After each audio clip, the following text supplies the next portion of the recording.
My wife wanted half of everything in the divorce. Turns out none of it was mine. I'm 25 and I just started my first real job a few months ago, working in my family's business. My parents were incredibly supportive, and as their only child, I had always known they trusted me with everything. My life seemed to be on the perfect track, newly married, a dream honeymoon, and a promising career ahead. My wife and I had recently returned from our honeymoon, a luxurious trip to a tropical paradise. It was a blend of romance and adventure, complete with guided tours, scenic drives, and exotic beaches. At least that's what I thought. After returning home, I spent an evening going through the photos and videos we'd taken. Among them were clips from the rental car we used, a habit I picked up from my father to always document rental vehicles for any potential disputes about damages. What I found turned my world upside down. The video wasn't anything I had expected. Instead of scenic drives or candid moments, there she was, my wife, completely naked and entangled with the travel guide we'd hired. The footage was explicit and the location, the same car we rented while I had been at the hotel taking care of last-minute bookings for the next day. I froze, my stomach nodding as I clicked through more files. It wasn't a one-time thing. There were several clips, all showing the same pattern. While I was busy, she was sneaking off with him. The betrayal was beyond anything I could fathom. This wasn't just infidelity, it was during what was supposed to be the most sacred and cherished time of our lives. That night, I didn't confront her immediately. I needed time to process and think. Everything we had, I realized, wasn't truly ours. The house we lived in? It was owned by my father. The car she used? Registered under the company's name. Even the credit cards she flaunted? They were linked to accounts in my father's name. The only thing that was genuinely mine was the $25,000 I'd saved from freelancing gigs during my studies. She didn't know any of this. She thought we were building a life together, sharing assets. But the reality was that I hadn't even started earning a formal salary. My parents wanted me to focus on learning the ropes of the family business first. As much as the betrayal stung, I saw an opportunity to expose her for what she was and protect myself in the process. The next day, I began gathering everything I needed. First, I backed up the videos to a secure drive, making multiple copies in case she tried to destroy them. I then consulted a family lawyer who was a close friend of my father. I didn't tell my parents just yet. I wanted a solid plan before involving them. The lawyer assured me that since everything was under my father's name, she had no claim to any of it. In fact, her demand for half of our assets in the event of a divorce would backfire spectacularly. But first, I needed to confront her. That evening, I casually asked her about the honeymoon. "What was your favorite part?" I asked, keeping my tone neutral. She smiled, her face lighting up. "Oh, everything. The beaches, the food, the drives with the guide. It was all amazing." "The guide, huh?" I said, raising an eyebrow. "You seem to really enjoy his company." Her smile faltered. "Well, yeah, he was helpful." "Why?" I didn't answer. Instead, I pulled out my phone and played one of the videos. Her face turned pale as she watched herself on screen. "Care to explain this?" I asked, my voice cold. Her excuses were immediate. "It was a mistake. I didn't mean for it to happen," she cried. "I was drunk, and he took advantage of me." I shook my head. "Don't insult my intelligence. This wasn't a one-time thing. You knew exactly what you were doing." She broke down, sobbing and begging for forgiveness. But her tears did nothing to move me. I told her I wanted a divorce and that she'd be hearing from my lawyer. That's when her demeanor shifted entirely. "You can't do this to me," she screamed. "I gave up everything to be with you. You owe me." "Owe you?" I said, laughing bitterly. "Everything we have isn't even mine. It's my father's. You won't be getting a single cent." Her face twisted with rage. "I'll fight you in court. I'll make sure I get what I deserve." "Go ahead and try," I said, standing firm. "You'll regret it." Little did she know, my father was already in the loop. After consulting with the lawyer, I showed him the videos. He was livid, not just at her betrayal, but at the audacity of her entitlement. He immediately revoked her access to the house and credit cards, and we began the process of legally removing her from everything tied to the family's name. She realized this quickly when her cards were declined, and she was locked out of the house the next day. That's when the threats began. The very next morning, I received a barrage of text messages from her. They ranged from begging for forgiveness to outright threats. One of them read, "If you think you can throw me out like trash, you're wrong. I'll tell everyone about this, and you'll regret it." I wasn't surprised. She had always been manipulative, but this time, she was outmatched. Every piece of leverage she thought she had was already countered. Still, I decided to play it smart. I didn't respond to her texts and forwarded them to my lawyer instead. He assured me they'd be useful if she tried to file a frivolous claim in court. Later that day, she tried to storm into my office at the family business. I was in a meeting with my father and a few of the senior staff when the receptionist called to warn me.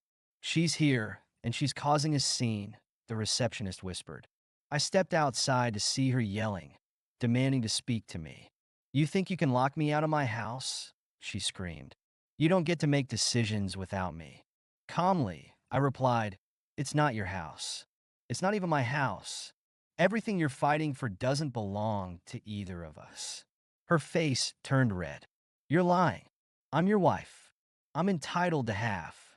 Let's leave that to the courts to decide," I said, stepping back into the office and signaling security to escort her out. That evening, I sat down with my parents to explain everything. My father, who had always been level-headed, was furious. She thought she could pull this off and walk away with what we've worked for. She has no idea who she's messing with. My mother, though shocked, offered a more compassionate perspective. "You deserve better than this," she said. "We'll make sure she doesn't get away with it." With her full support, I felt more confident than ever. My father's legal team began drafting the divorce papers, ensuring every loophole was closed. Meanwhile, I started gathering any additional evidence that could strengthen my case. As the days went by, her antics grew increasingly desperate. She tried reaching out to mutual friends, spinning the narrative that I was abusive and controlling. Thankfully, most of them knew me well enough to see through her lies. Some even came forward with stories of how she had been bragging about her freedom during our honeymoon. A freedom that, in hindsight, was clearly her affair with the travel guide. Then came her ultimate play. She filed for divorce and demanded half of everything. In her filing, she claimed emotional abuse and financial control, accusing me of denying her access to our assets. What she didn't realize was that her claims were as weak as her loyalty. During the first court hearing, my lawyer presented the evidence. The videos, the texts, and the financial records proving that nothing was in my name. The judge was unimpressed with her arguments, especially after hearing about her infidelity. Her lawyer tried to pivot, claiming that the videos were an invasion of privacy. My lawyer countered with the fact that the footage was legally obtained from a rental vehicle for documentation purposes. The real turning point came when my father testified. "The asset she's referring to, our house, our business, none of it belongs to my son yet. He's still an intern, learning the ropes. She has no legal claim to any of it." Her lawyer looked defeated. She, on the other hand, looked like she wanted to scream. Outside the courtroom, she approached me. "You've ruined my life," she hissed. "You'll regret this." I stared at her, unflinching. "You did this to yourself. Enjoy the freedom you were so desperate for." Her downfall didn't stop there. After the divorce proceedings, I made sure the videos and her behavior were known to her family and close friends. I didn't actively smear her reputation, but I didn't hold back when people asked why we separated. Word spread quickly, and soon, even her own family began to distance themselves from her. She tried reaching out to me one last time, claiming she wanted to make amends. I ignored her. By then, the divorce was finalized, and she walked away with nothing, not even sympathy from those who once supported her. With the divorce finalized, I thought that chapter of my life was closed, but the aftermath of her actions continued to ripple. Her reputation was in tatters. The travel guide, Her partner in the affair had already been fired from his agency after the scandal became public knowledge. Turns out, I wasn't the only one who had recordings. Another couple we had befriended on the trip had witnessed her flirting with the guide and shared their own videos when the rumors reached them.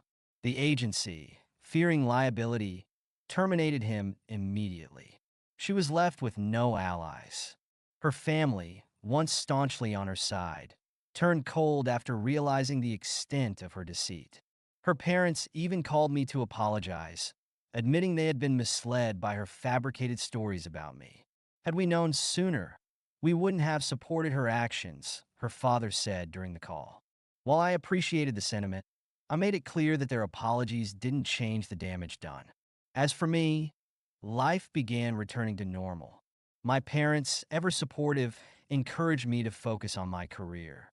They insisted that I move back into the family home temporarily to regain stability, but I politely declined. I needed space to rebuild my life independently. My father, however, took one final step to ensure my protection. He restructured the family business to place even more of the assets under his direct control. "We'll transfer everything to you in due time," he said, "but for now, let's make sure no one else can ever pull a stunt like this again."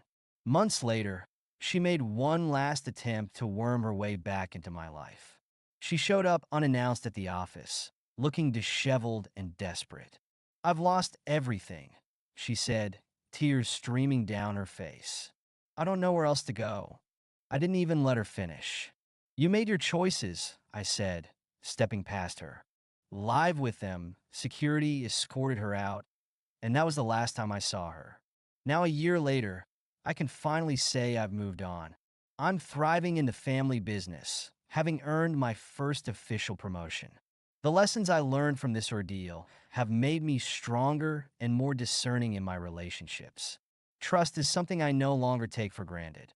If there's one takeaway from this story, it's this: entitlement and betrayal have consequences, and sometimes those consequences are poetic justice.